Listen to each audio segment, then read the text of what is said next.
active recovery day 3. Here is the equipment that you're going to need. You're going to need a foam roller, a loop band, something to anchor your feet with. So I have my kettlebell, but you could actually stick your feet underneath the couch or something in that sense. You're going to need a band. It can be your loop band, but you're going to need an anchor point. So it's going to have to go around a pole, doorway, or you can use your anchor point if you have the handled bands. Loop band or handled band will work. Sliders and an elevated surface. So again, it can be, this aerobic type step or a step in your house. Up on the couch, that would be a pretty dramatic rise.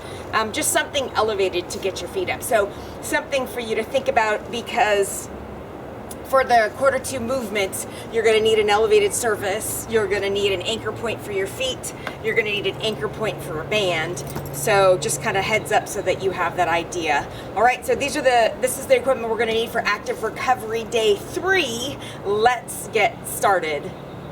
All right, we are going to foam roll 3 areas today. We want to be very careful and mindful because they're not common areas that we normally foam roll. I wanted to show them to you so that you could try them out to see if it's something that you want to add into your foam roll routine. The first one is a QL.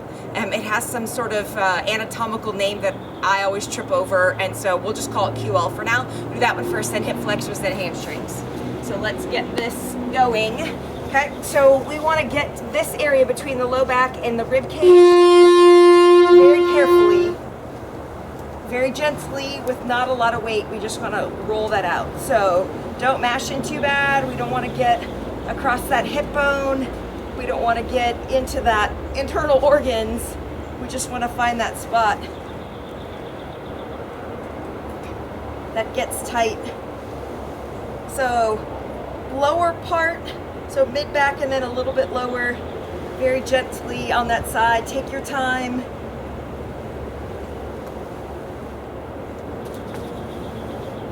Kind of right along the spine. I can feel it into my hip down here just because of the tension of the way that it's tight.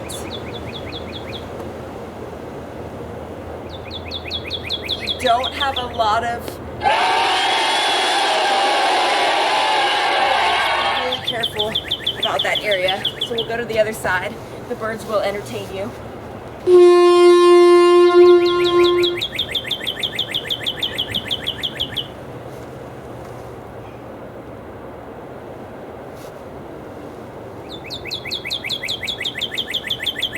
Might not be an area that you get to very often, so again, being very careful about the way you put your foam roller there.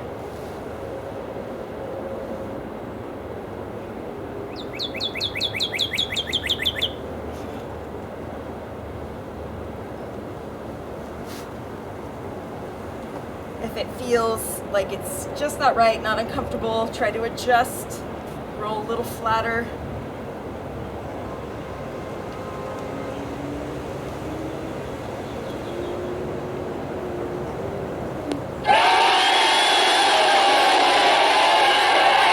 So it's going to be up in this hip area.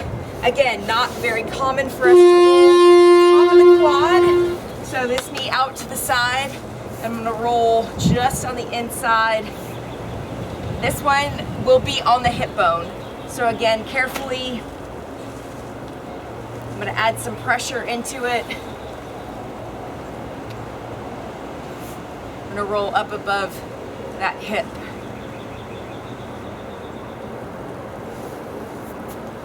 I can press up onto my hand so there's not a lot of pressure on there if you don't get across it very often.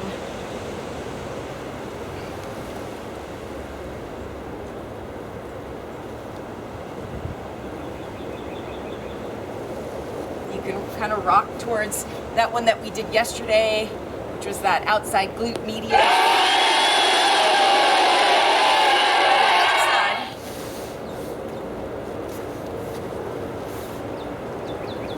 We won't roll down the quad, really more roll up across that hip bone, slowly putting pressure, comfortable pressure, or maybe slightly uncomfortable but not painful pressure on that hip flexor. flexor.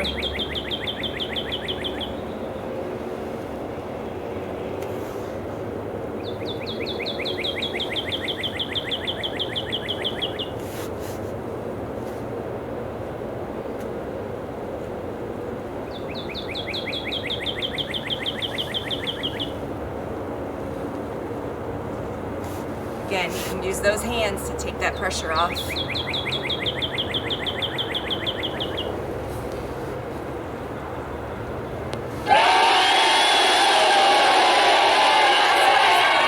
We don't roll them very often because they're flat, and so you're just flattening flat. But if you get towards the edge of this IT band right here, then, so rather than just rolling flat across the hamstring, it's going to be in a little bit of an awkward position, but I want you to turn that foot so the toe is out. Hello, bee. Come on. Sorry, I had a bee entertaining. Turn that so you're almost rolling the back of the hamstring along the IT band. So we get that backside, outside tension.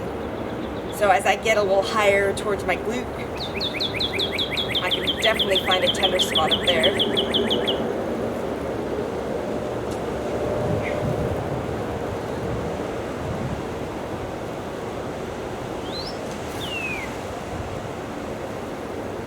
And you can roll all of it.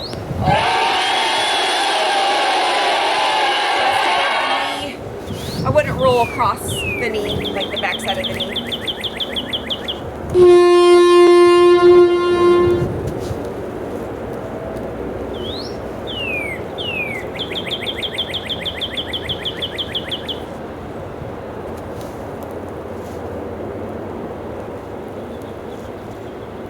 I'm sure you'll find one side is more sensitive, got some touchier spots than the other.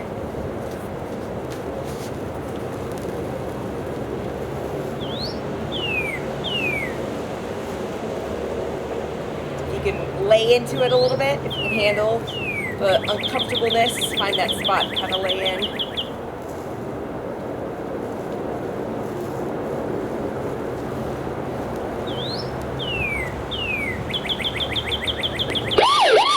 All right, finished with our foam rolling. We're moving on to mobility, stretching.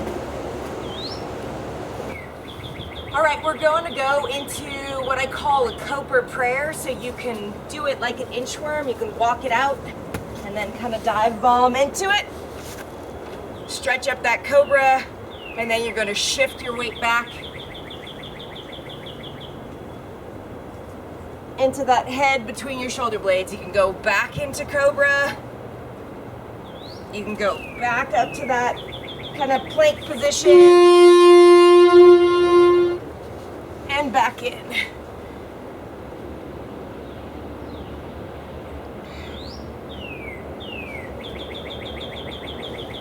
Shift your weight back into your heels. Walk those hands away from you.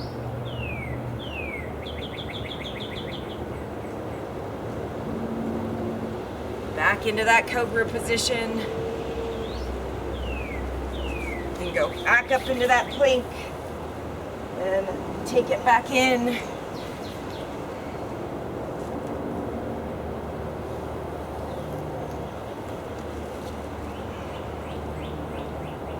And rotate your hands open. It's a different stretch.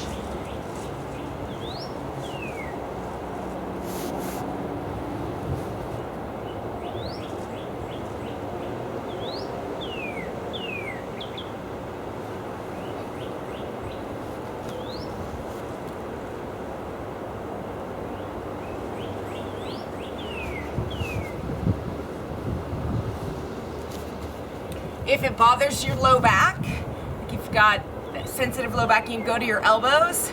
Really think about pressing that belly button towards the floor. Just pressing through if this is too much for you.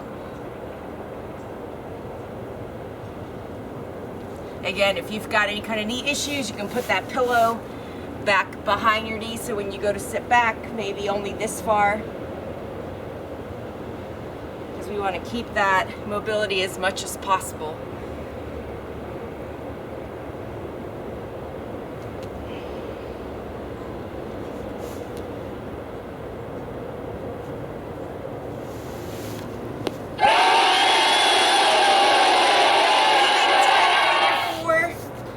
onto your backs. We're gonna work that hip.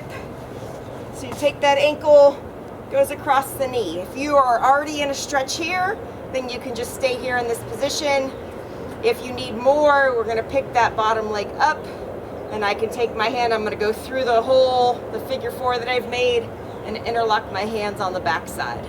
So I'm just gonna hold this position.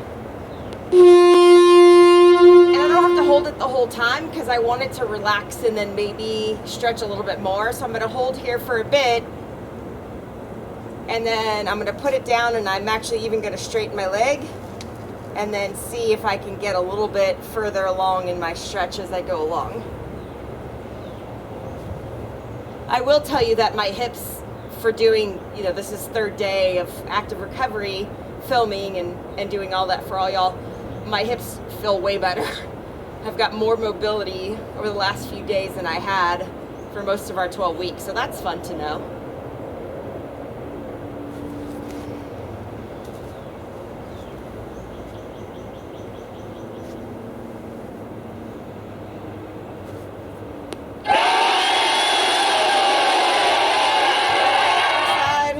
So bend that knee, flat foot of the one you just stretched, and then sideways out.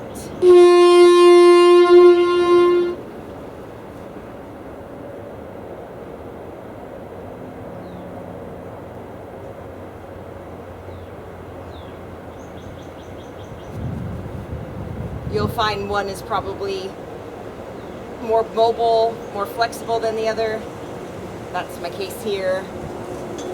I got a hitch in my left hip and a hitch in my right knee. Life, right?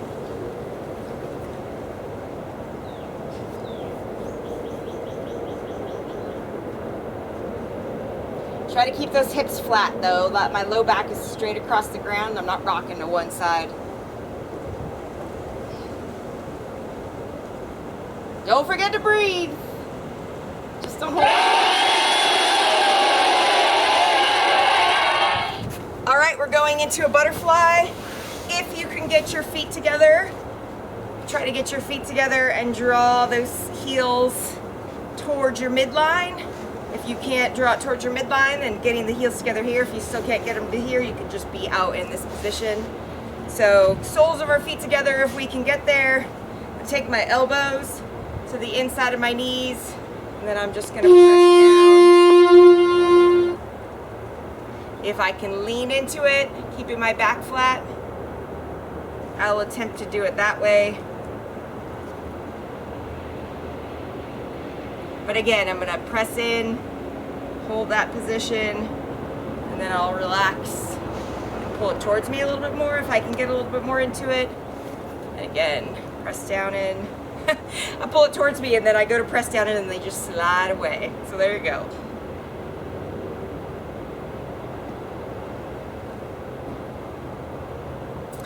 So we kind of hit this area a couple of different ways over the last 3 days. And if this one doesn't do much for you, or the other one that we did kneeling down doesn't do much for you, you know, you can kind of alternate. If you've got knee issues and they won't let go, this might be a, you know, because we're kind of getting that inner groin adductor area. This might be a better, more comfortable way than being on your knees. But again, we miss the hip when we can't be on our knees. So that's the one thing that we try to figure out how to do.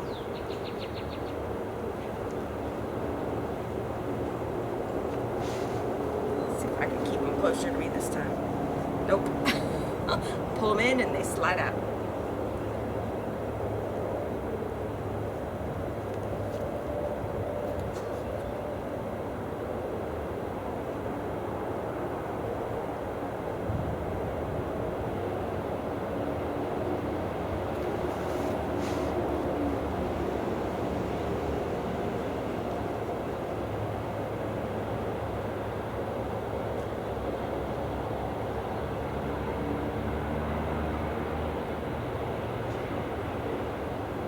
Almost there.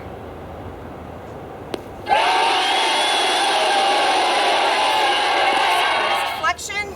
I'm going to show you 2 different ways to do wrist flexion, depending on how flexible your wrists are. We want to make sure that we're, because of our kettlebell swings and all of the heavy things that we hold in our hands, we want to keep that flexibility in our wrists. So first one is with no weight bearing.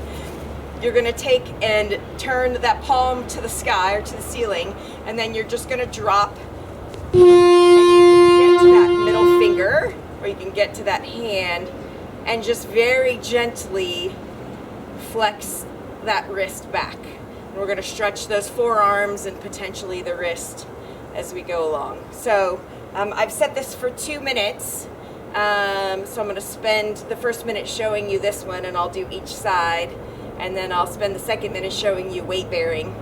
So we're going this way. So palm to the sky, and I'm just going to flex that back. I want to make sure my shoulder, my arm is straight out from my shoulder. You'll find that one is probably better than the other.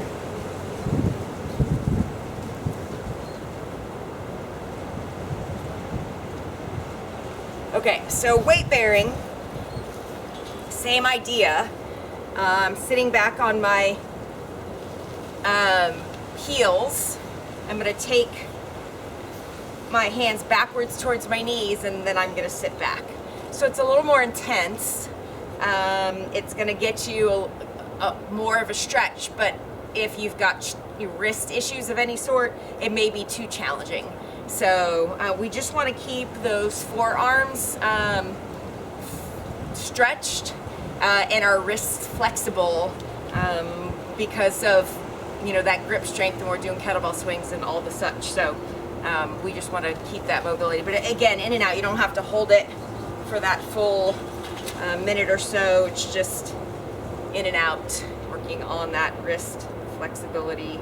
If you can't get them all the way under to that side a little bit, wherever you want to get your stretch at.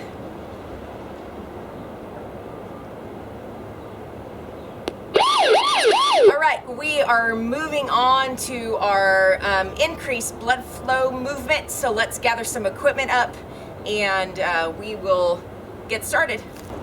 All right, for our flow exercises, we're gonna need a band. So loop band or 2-band with handles will be fine. We're gonna do pull parts, a lateral lunge flow, a windmill, and some squats. We'll do about a minute of each, and then we'll move on to our quarter to day 3 movements. All right, so in about 10 seconds, we'll get started. That pull part first, remember we want tension, good plank position. We want hands out in what would be a plank position, and then find shoulders down, and we want to draw those shoulder blades together. So I want you to think more about pulling the shoulder blades together than it is about pulling the band apart with your hands. So make this a almost that idea of a row position. Keep working the tension on that band until you find what works. So I don't want you to be in the chest and just pull it apart. I want you to think about those shoulder blades and pinch those shoulder blades together as you go to pull that band apart. Squeeze those glutes, press into the floor, just increasing heart rate, get that blood flow going.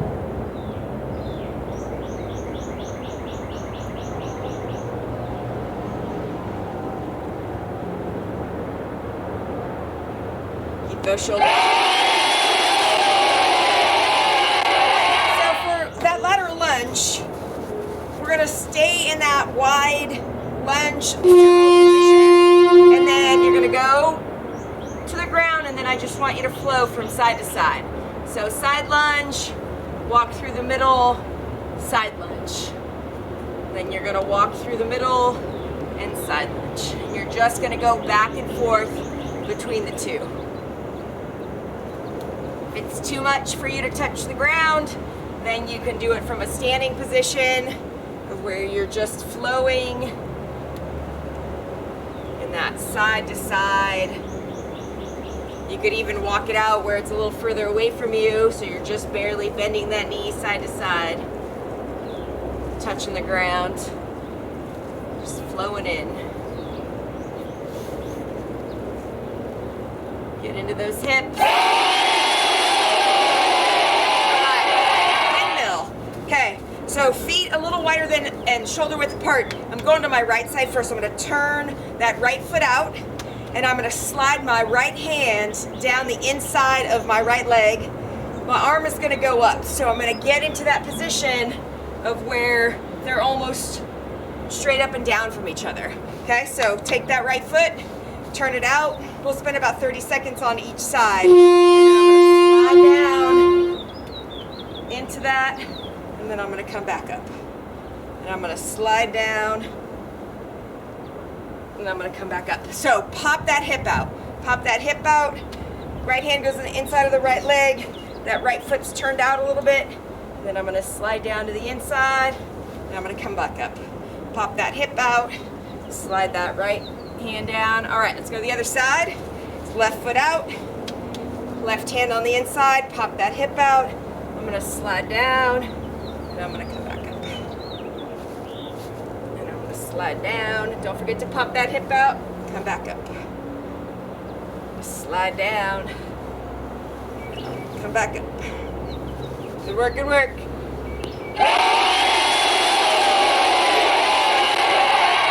Some squats, but I want you to take your time, settle into your hips. So as you get into that squat position, just nice and comfortable, get down. You can kind of wiggle into it. Play with that width of your feet, so you can do a more narrow squat. You can do a wider sumo squat. So I just want to play with those positions. You want to get slowly with this. So you can start a little wider. Get into that, step in, go a little more narrow, which is super not comfortable for me. So everybody's femurs set into their hip socket different. So when somebody is trying to correct your squat form, you want to make sure that you can make those adjustments, but everything feels like it fits, right? If the depth is an issue, then we want to put something underneath you, like a chair or a bench or a ball, to where you can get to that depth, but it feels like it's right after a little bit of time, right? When you first start doing it, it might feel awkward, but you want to be able to get to a place of where, like, this is just super uncomfortable for me. It would never feel right. All right, we're moving on. We are moving on to quarter 2 movements. We need to gather a lot more equipment. So we have 5 exercises for day 3 of quarter 2. They are lying to sitting. I call it rise and shine. So it's like sitting up out of bed. An isometric hip bridge, a band press or a pull-off press, a prone W, so in that superwoman position and pulling into those W's that we do, and a quad slide. So I'm going to show you all of those, and then we'll get into it. It's kind of spread out all over the place, just because of the different movements. So to anchor my feet for the lying to sitting rise and shine, I'm going to use a kettlebell. You can stick your feet underneath a couch. You can use your kettlebell, just something weighted to anchor your feet down. You can throw something heavy over your ankles. You are going to slide a little bit. That would be the only thing, like if you were stuck underneath a couch, might be an issue. So the idea, it's not a sit up in the traditional, like we're going to round our back. We're going to keep our back as flat as possible, and we're going to go from that lower abdominal area. So I'm going to anchor my feet on this kettlebell, and I'm going to squeeze it because I'm not strong enough to sit up without it. So, and then I'm going to go straight up towards the ceiling or towards the sky. So I'm going to go straight up, and then I'm going to go back down. Okay, so with my hands up above me. So straight up off my shoulders, I'm going to engage those lower abs. I squeeze the kettlebell, it helps me get up. And then coming back down. So if you have killer strong abs, you won't need this because you'll be strong enough to sit up without it. I don't. That's my anchor point. So you may not need an anchor point, but in the early stages, you probably will. All right, our second exercise is a isometric hip bridge, which means we're going to hold it for the full 60 seconds. So heels on it, and we're going to go up, right? And I want you to imagine that there is a dollar bill stuck between the cheeks, and I am just pulling on it for the entire time. So you want to squeeze that. Toes are going to be up. driving into the elevated surface, and I'm gonna squeeze my glutes. So I'm gonna keep my hips level, I'm gonna take and tip my belly button back, and then I'm just gonna keep squeezing like somebody was fighting to get, you know, my money. And so we wanna keep that from happening. So it's like you're gonna squeeze those, contract those glutes while somebody is trying to pull that $100 bill from in between those glutes. All right, the pelvic press, this is one of the ones that you're gonna need an anchor point. So I anchored it here, of course, to the fence, and I am in plank position, lots of tension, right? I wanna squeeze that, and then I wanna be far enough away that this band's gonna wanna pull me back towards my anchor point. So band is out, and I'm gonna squeeze. I can hold it if I like that tension better, or I could draw it in and out and not lose that straight line, right? So as I go in and out, it wants to pull me back, so I have to be in control. For this one, when we go into actually doing the exercise, don't mind me when I turn my back on you, so we can do 30 seconds on each side. Prone W's, we're gonna go belly down, get into that Superwoman position. So I'm gonna squeeze my glutes, I'm gonna come up to Superwoman, and then I'm gonna draw down into that W and back and forth. In the first week or so, it's not gonna feel like it's doing a ton. We've got modifications that we'll do as we go along. The last one is going to be a quad slide. So you're gonna need some sliders, plates, whatever you're using, towels, depending on your floor. So you're gonna get into that quad position, right? You're gonna get into that quad position, hold that quad position, and then we're going to slide. If you need a modification because the quad hold doesn't work for you at all, like you've got breast issues or whatever, you need to get with me and we can figure out a modification for you. You could dead bug, but I'd like something a little more movement advanced, so we can talk about that. But this is what's built into this program. Both feet at the same time. It's not a mountain climber. I'm gonna slide out into plank position. I'm gonna hold that plank, then I'm gonna gauge through my core, and I'm gonna slide back out in and slide it back out. All right, we're going to that lying to sitting, rise and shine first. Quality over quantity. So, hands up above you, squeeze that, or tuck your feet underneath something, and I'm gonna go straight up towards the sky. Straight up, and straight back down. So of course our progression is eventually nothing that we have to anchor our feet underneath, right? That we can sit straight up without our feet coming up off the ground or anything. We're just capable of having the strength through our core to be able to pull ourselves up. Take your time, we're not in a hurry, we're not yanking on our neck. Arms straight up above you, go straight up towards the sky. My goal is to not let my heels come off the ground. Oh my goodness. Alright, number 2, isometric hip bridge. So heels on an elevated surface. Gonna drive those hips up, press through the ground or that elevated surface. Drive those hips up.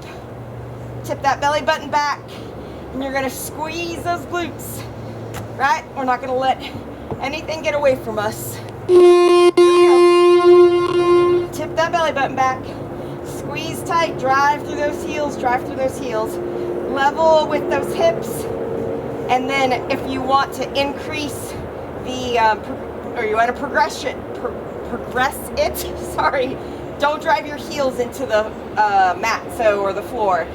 Hands up, you can go across your chest, you just go at your sides, but if you don't use it for support, it becomes a little bit more challenging. So keep it up, keep it up. If your hamstrings start to cramp and you need to put it down, right, because it starts to fall apart, totally fine. But we want to drive through those heels, tip that belly button back, squeeze those glutes, squeeze tight. Come on, squeeze tight. Oh, there goes the hamstring. Shake it out if you need to. Tip it back. Do it again.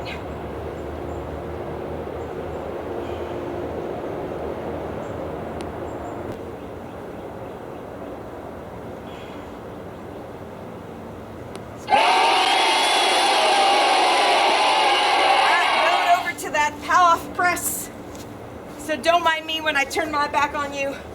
I got an anchor point. I'm going into that good plank position.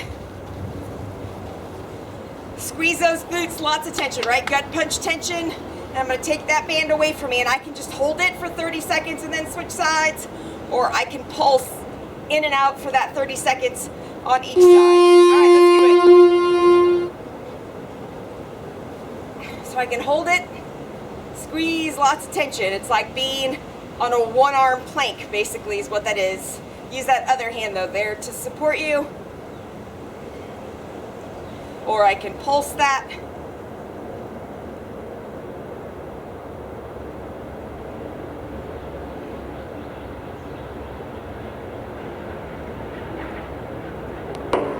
All right, I'll be back in a second.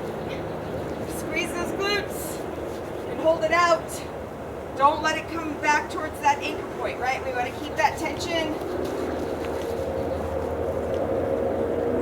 in and out, or just held.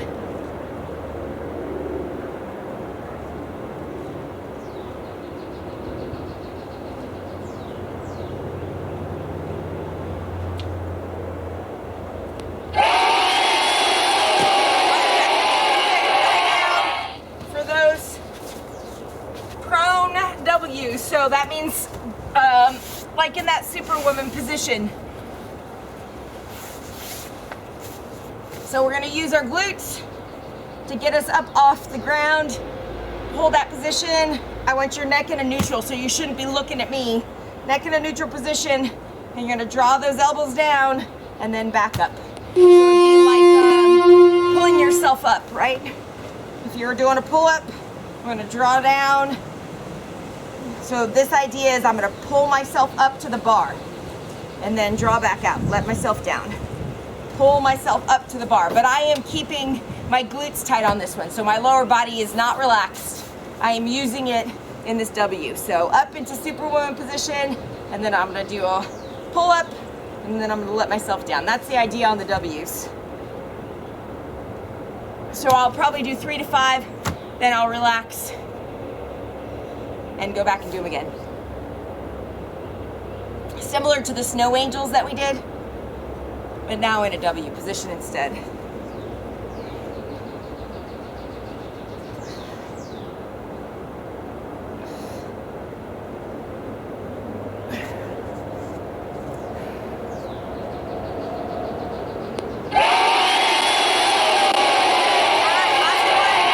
Quad slides. You're gonna need a slider position to quad position, and just back and forth. Not fast, in control. Plank, quad hold, right? So we want to slide into that position.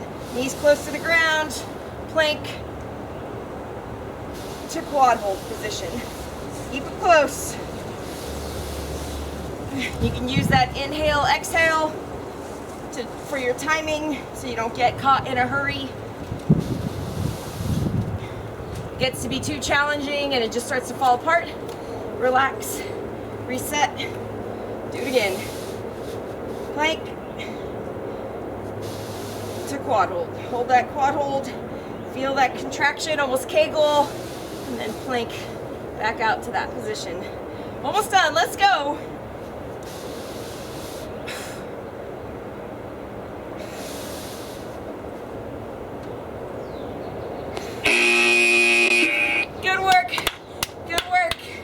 Day 3, active recovery, done, just like that. So if you need anything, you need some modifications, if you need to ask questions about equipment, let me know. Otherwise, I'll see you when I see you. Love you, bye.